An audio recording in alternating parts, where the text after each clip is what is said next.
You know, we may be in the very height of summer, but there is one thing that happens every year that really, I think, tests the whole sort of premise of loving families. You know the sort of thing I mean, chums. Absolutely. It's Christmas, isn't it? I think Christmas is the real testing time. And do you know what you notice when you live in a big city is how when you're on the tube or the buses, people are talking about where they're travelling back to and who they're going to be staying with and how many people are coming for Christmas and all that sort of stuff. And then there's the flurry, isn't there, of presents. What do you do? Who do you buy for? Who don't you buy for? Etc. And then, yes, after all that excitement, all that running around, it's the big day. Now, of course, as I 100% understand, it's there for a celebration of one person only, Jesus Christ, exactly. But of course then you're trapped with your family. Now some people might say this is no different. Even if you are part of one of the biggest families in the world, tensions can mount. As ever, let me explain. Morning chums, lovely to see you today. Thank you so much for your time and welcome one and all brand new subscribers. You better be waving back, it's warm here.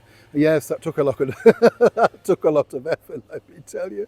By the way, thank you for your support on the recent video regarding that wonderful place I found in the very heart of London in Whitehall, the Sherlock Holmes pub. Incredible place.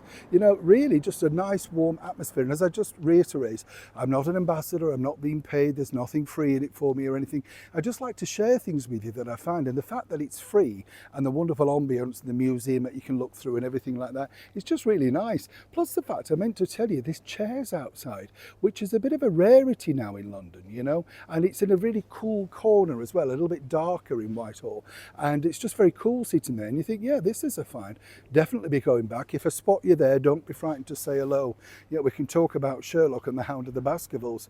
Does it still frighten you? Oh yes, the 1959 one, Hammer, with Christopher Lee and Richard Green. I think that was the best one for me. What was your favourite? Do let me know in the comments below. Let's get back, of course, to your royal story of the day. As I said, family is a difficult thing. It doesn't matter whether you are royal or non-royal. That's the problem. Problems evolve and, you know, all that sort of stuff. But of course, it can't be helped when you're pitted against each other, particularly in the digital and worldwide media, mainstream media age, because we keep getting told who gets on with who doesn't. And I think it's very clear, as I've pointed out, the people that don't get on with anybody are the two people now over in Montecito, out of course in California, the Duke and Duchess of Sussex. Don't see them getting a Christmas invite. But now this headline slammed up. Take a look. That's right, because according to this particular tabloid newspaper, they basically are claiming that Tom Parker Bowles and Prince William don't get on. And this is a strange thing. Where could this possibly have come from? Oh yes. Now, many people realise, who are very clever and very sharp, that there's a machine going on somewhere else trying to aggravate and, of course, cause division amongst senior members of the British monarchy. We've seen it for many, many times now, and over the last few years, it's really ramped up. Now, as many people know, I'm lucky enough to know the Queen's son, Tom Parker Bowles. Interviewed him, met him on a number of occasions. We'll bump into each other actually on the tube of all things. That's how down to earth Tom is. He's a wonderful food writer, and as I pointed out to him, I don't know how you resist on the recipes and all that gorgeous food that you get placed in front of you. But he told me, small portions, not too much of it, and be able to push the plate back. I think I'll be pushing it that way. That's the problem. Lovely chap, Tom, as I say, and his mum is a nice lady too. But here's where the story ends for me. You know, I point blank said, look, how'd you get on? And there's no problem whatsoever.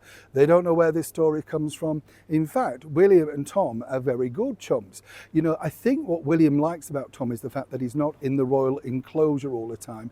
He's having a normal life as a journalist, as a family man, you know, living a life in London. So he can tap into that as and when he should require, because Tom, as I say, travels around London on the bus and the tube, no pretensions there. Of course, the real story behind this is that story is planted, somebody's tipped them off, and what they really want you to do is, given the fact that it's 6 months down the line for Christmas, they hope that you will have forgotten about this, but it's enough to say, look, this is how difficult the royal family are. 6 months before Christmas, people don't even want to gather. And then the icing on the cake, of course, which is really unkind and cruel, is that, oh, given the fact that King Charles is ill, how many Christmases would he have left? Let me tell you, the whole family will be gathering round with the King, as they normally do. This is utter rubbish. Always ready to set the facts straight for you chums. Neil Sean in the very heart of London.